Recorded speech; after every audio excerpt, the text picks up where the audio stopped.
This is my review for season 2 of Netflix Devil May Cry. It will contain spoilers. Overall, I thought this season was better than the first season, even though it's still very flawed. I have to say that about the first 12 minutes of season 2's episode 1 is not that great because it had to deal with the aftermath of season 1's ending where the USA government bombed the demon world, which was just really silly. Unfortunately, these soldiers were used as a diversion for a lady to infiltrate Mundus's lair and get the artifact. I do think it gets better after the first 12 minutes. I'm going to go over all my likes first and then my dislikes. I watched it in Japanese and the Japanese voice cast was really good. Konnichiwa. Bajiru. その名をうかつに口にするとただでは済まないぞ。救いたい。バジローな。なんで？さっき殺されかけたのよ。本気で殺し合ってたら建物が壊れるくらいじゃ済まないって。Arias is better than he was in DMC2. I was very surprised that they took this guy who was a nothing burger villain in DMC2, barely relevant, just improved his story so much. I think it was very interesting how they connected Arias to Argisax in this show. I also like that they're making connections to other villains. For example, Jester. 地獄の城にスパイを送り込んでいる。バージルが餌に食いつくようにな。So I think it's neat that how they're connecting the villains in different ways compared to the games here to make it a little more cohesive. Mundus manipulates Virgil into blaming Argosax for the murder of his mother. He doesn't find out until later that it was actually Mundus that murdered Eva. I thought this was an interesting backstory for Virgil. Virgil realized that he was tricked. 俺をそばに置くのには何か目的があると思っていたが、そこまで仕組まれていたとは。I will say, I don't know why they made Virgil inferior to Dante as a kid, and not equal in strength and talents. Maybe they wanted it to seem like Virgil deserved more sympathy. I don't think that was necessary. I think you could have still had Dante and Virgil be equal. I do like that in the end, Virgil learns the truth and he stays behind in the demon world and sends Dante back to Earth, the human world. Maddie. Now, this might be a hot take, but I actually think that Maddie's role in this series is better than Patty in Madhouse. Me? I'm bummed because my nap's been interrupted. Go and buy a new one now! If I had the cash. How in the world do you blow through all that money so fast? What are you waiting for? Let's go. I don't care where, just as long as I don't have to hear her whining anymore. Good day, miss. You're not going to fix the TV, Morrison? I need my fix. You can have Dante buy you one with the money he makes from this job. Wait, Morrison! That won't be in time for the last episode of Bolero on Spring! Hey, you jerks! Come back here! She felt like a cliche anime trope. We have to have a little kid for the protagonist to babysit kind of thing. Whereas Maddie, she actually serves a better role. ね、幸せにはなれない。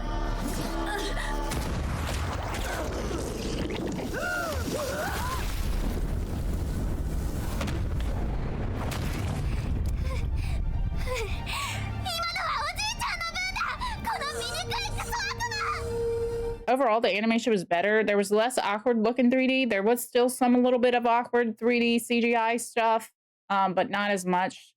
So that was good. Or at least it was like better integrated. The fight scenes were really good and entertaining to watch. Argisax versus Mundus, giants fighting each other. I don't think that was an issue. The thing was, though, it was kind of weird that Dante and Virgil are having a fight, but then Mundus is just standing there watching it happen. All right, dislikes. Huge dislikes. First of all, Dante has little backbone. I think he forgives Lady way too quickly. あの時こう言ったよな。悪魔の力は危険すぎるって。世界を救ったのに氷漬けにした。これはその償いよ。In DMC1, Trish betrays him and then he forgives her pretty quickly, but have to keep in mind that the DMC1 is a very short game. and they didn't have much time. In fact, I believe the original plan was to have Nilo, Angelo, and Trish have more dialogue, but they just didn't have the development time needed for that. Even in DMC3, Dante doesn't forgive Lady right away. It takes a while. If you're asking for a date, forget it. Because I make it a point not to go out with women who shoot me in the head. He stands up for himself. Basically, Dante in DMC3 and in DMC1 stands up for himself and has more backbone and confidence, where it feels like Netflix Dante just lets himself get walked on. It just felt so rushed.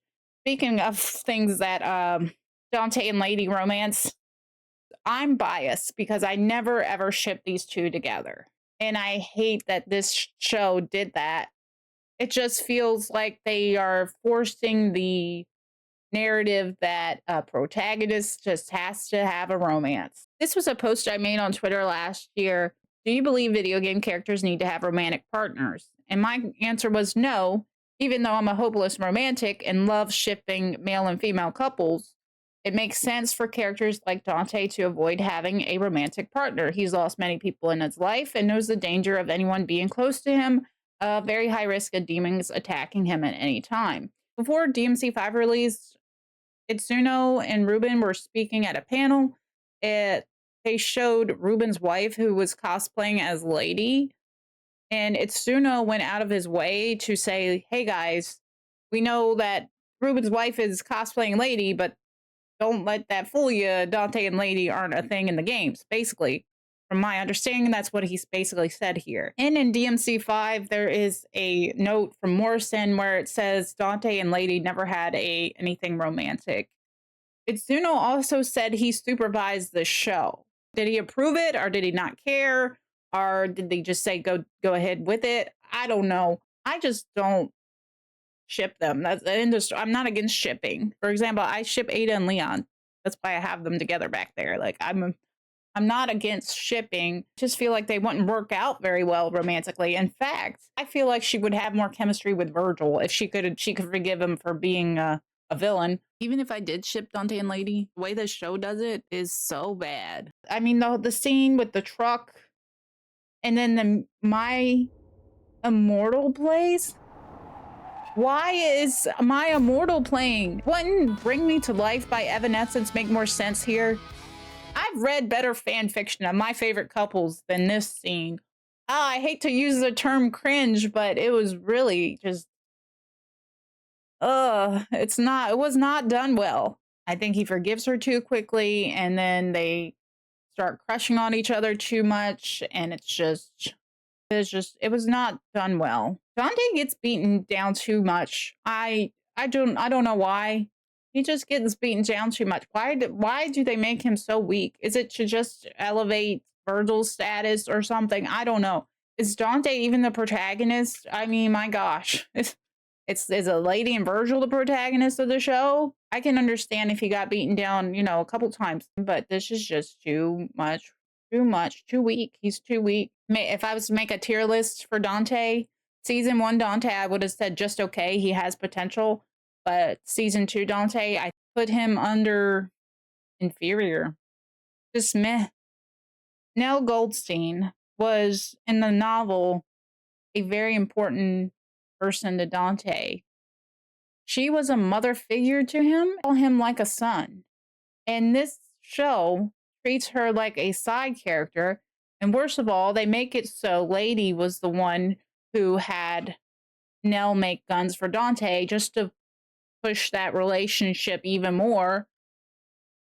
Instead of Nell herself making them for him, this woman literally died making those guns for him. But it's just sad to see that someone's important in Dante's life get dwindled down to this side character and used to push Dante and Lady to be together romantically. Anyway, Virgil's Devil Trigger design, just like Dante's Devil Trigger design, not great in this show. They look pretty awkward. They could have been better. Okay, aside from the My Immortal song playing, the songs used aren't bad, but it just feels like they're not in the correct scenes. There's several songs I'm like, okay, this is pretty good.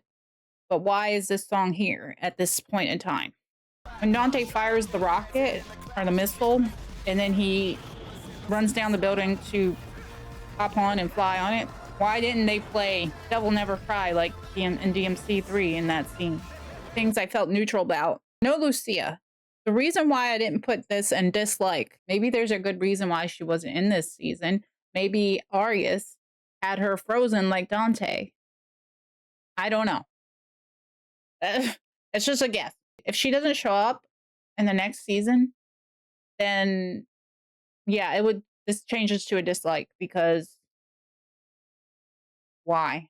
There's got to be a good reason for why she wasn't there. She made a small cameo in the first season. So where is she? Actually, I'm hoping that lady takes less screen time in the next season. Let someone else shine. Because Dante himself. Let Dante shine first, then have either Lucia or Trish shine if you plan to bring them in this show. If Trish and Lucia shows up, I just hope they are done all right. Don't give them the Nell treatment. They don't deserve that. They deserve better than the Nell treatment in this show. Arkham Jester has potential. We'll have to see. Sparta's story, so far all we've heard is Sparta is like a deadbeat dad. Everybody's talking crap about him, make it seem like he wasn't a good father, and in this show, Dante and Virgil didn't even know him at all. I don't know, but they got to explain this better. What they portray him in the games was like a legendary Dark Knight who rose up and fought for humanity and all that.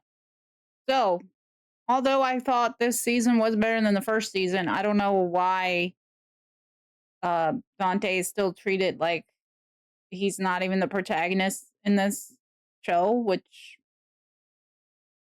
is crazy. Very frustrating, the things they did that I dislike. A lot of it is entertaining, but it's just brought down by some of this stuff.